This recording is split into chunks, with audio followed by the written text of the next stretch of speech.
અમદાવાદ શહેરમાં science city ખાતે 2 દિવસીય વિજ્ઞાન સંચાર પરિષદનું આયોજન કરવામાં આવ્યું છે। ગુજરાત સરકારના વિજ્ઞાન અને ટેકનોલોજી વિભાગના ગુજકોસ્ટ દ્વારા આયોજિત આ સંચાર પરિષદમાં ક્વોન્ટમ વિજ્ઞાનના વિષયને વધુ જાગૃત કરવા માટે નિષ્ણાતો દ્વારા વૈજ્ઞાનિક શોધ સંશોધન આધારિત ચર્ચાઓ કરવામાં આવશે।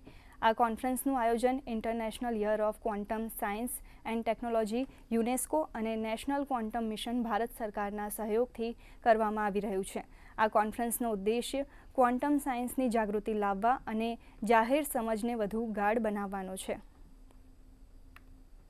क्वांटम साइंस को अंडरस्टैंड करने का, फ्यूचर क्वांटम साइंस से कैसे अलग अलग sector, cyber security, finance, health, अलग अलग सेक्टर्स में कैसे काम हो सकता है, इमर्जिंग सेक्टर्स में काम कैसे साइंस टेक्नोलॉजी को हम प्रोग्रेस कर सकते हैं, इसके हिसाब से डिलिब्रेशंस होगा।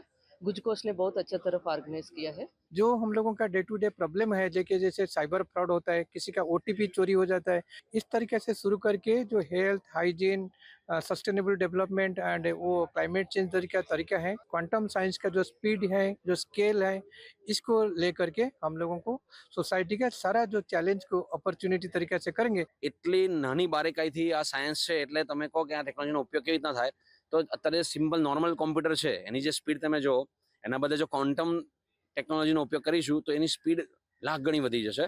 એટલે કે ક્વોન્ટમ કોમ્પ્યુટિંગ કરીને આપણે બહુ જ બધા કોમ્પ્લેક્સ પ્રોબ્લેમને ઇઝી કરી શકીશું।